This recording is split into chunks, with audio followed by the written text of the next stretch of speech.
So welcome guys to another one of these SEA Games group stage matches. And by this point on this day, these two guys feeling tired already, coming late into the night when these matches rather did happen.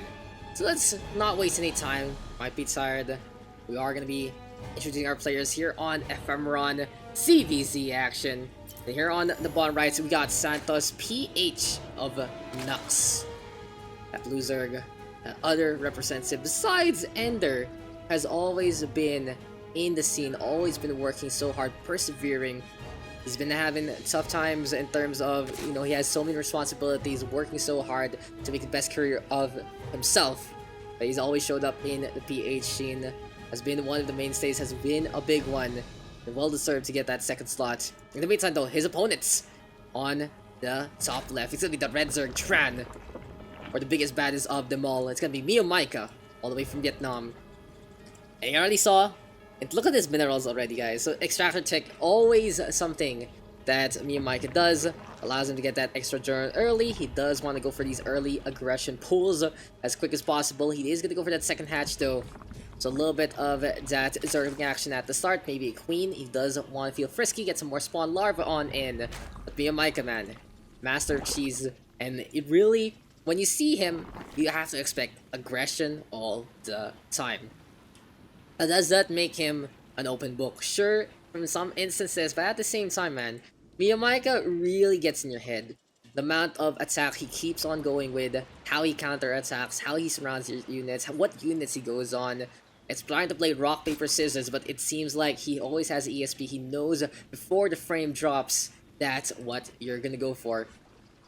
So for now, here we go. Santos already can spot out those Zerglings transitioning on in through Ephemeron. The bridges, quite narrow, a little difficult to play on the low ground here and now. You want to be able to move around the map to try and even out your ground.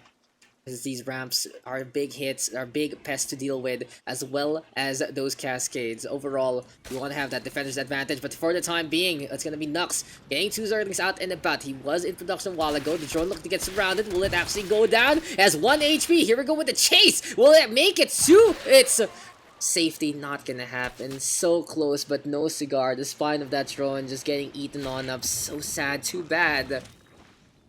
And Tran gonna be feeling happy about that one. See, these are the little things that Tran does. He wasn't even going for the win. He's just like, I'm gonna kill your drone, and I'm gonna make sure it's gonna happen. And now NUKS has to be on the defensive. Immediately gonna go into Baneling Nest. He is gonna be trying to play that melee-oriented style. Can easily transition into a 3-base list if need be. Baneling Bust is a must.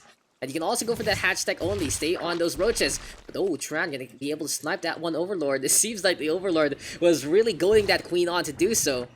But in this instance, it seems like Tran giving up more or less creep spread to look for that aggression. And that's one thing I've noticed here for MeomaikA. He doesn't really go for that creep spread as much as he can in these early stages. No. Finally, here we go with the starts. Like, these queens are basically combat units for him too. If he finds an opportunity to get them on, that's the bigger priority over connecting the fields. Although that is going to be Santos losing that one Zergling. Doesn't mean that he has bad creep spread, no. It just isn't his priority, guys. But now into the Roach Warren, a little bit of that funnel action always going to help you out just in case more and more links come on in. And did he actually spot that? The Baneling Nest might be here. And immediately into Lair Tech we are going to be going into. So basically, 2 bases, Roaches, Ravagers, pretty much in the cards, can easily transition to some Hydras, maybe some Lurkers as well. The Queen's already on the Exodus. Tran sending in these Slow Walkers, and that is going to be Santos spotting that one out. How will he react to the Banelings?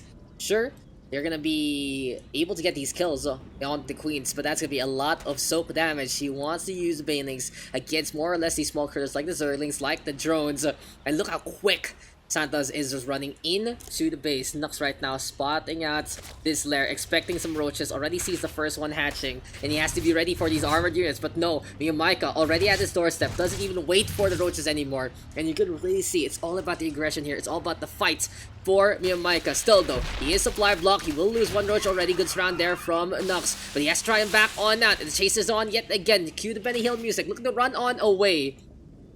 What do you think is the speed of Zerglings in the first place? If you put them on a treadmill, how much energy will they make? But now it's time to go for Civil War! And actually, it is gonna be Santos losing on out. Tran getting outmaneuvered, having a little bit more of that numbers advantage, and that Zergling hit squad has turned into nothing. Into natural, we'll scout it out, and the Roach is now looking to transition. They're already in position here for MeomaikA. Still though, NUKS gonna be defending with his own Roaches as well. Two Spirit Crawlers are in position, no third base whatsoever. Interesting enough Overlords here on the side, but still, oh, this poor Overlord trying to get on way, slowly crawling in his skin. The Baneling's trying to get in position, does get some good hits onto the Zerglings out in front, but the Queen's transfused into this fight. Now here comes NUKS, pushing forward, wants to go for the Queen. We'll get to both of them, the pair of Queens falling on down, but more Roaches are coming. There's a little dangerous here for NUKS for the time being. Sure, he's winning out the fight, forcing MeomaikA on out, but he might want to maximize his DPS with those Spine Crawlers to boot. A little bit of that start action might be able to help him out. But overall, this is going to be MeomaikA looking to spot out a potential third base. Not going to see it, but oh, the drone! And this is going to be NUKS actually getting caught on that! He doesn't pay attention till it's too late! And it's going to be a big cascade of Roaches having the advantage. Roach Raptor goes down. Queen looking to support, but this is so dangerous here and so bad for NUKS. He was just a little too late in the reaction. MeomaikA yet again! Always at the right place, always at the right time. Good transfusion there. Zergling's trying to help on that, not gonna happen. And this Queen doesn't have much energy, will just turn into Ravager. That extra armor from the Cocoon not gonna help it out. But that is so huge!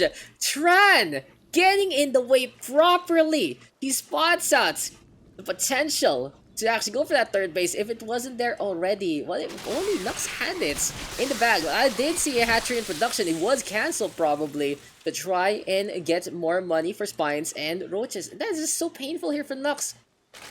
He was doing so well so far, able to defend. But here comes MeomaikA right now. He can smell blood, and like a shark, he is out for it. Looking to feast on the corpses of these Roaches. Acid being spit, looking for the cascade. Only one Spine Crawler though, helping on that. Here we go though. It seems like NUKS looking to play the defensive advantage yet again. Roaches getting that extra DPS from those tentacles. But the fight is not over yet. In the meantime, no GG is called. So GG is called. Still can be defended here for NUKS, but in the end, it seems like Tran had the advantage. That Nidus network, I believe, was spotted there by NUKS. And being down one base, getting stuck there, eventually, the siege will turn into starvation when the Nidus network also comes online, gets into that main base. It's a two-prong attack he potentially cannot handle, so might as well call it a game, go into the next one, and look to do better. So game 1 goes over to MeomaikA. We'll see how next game is gonna go.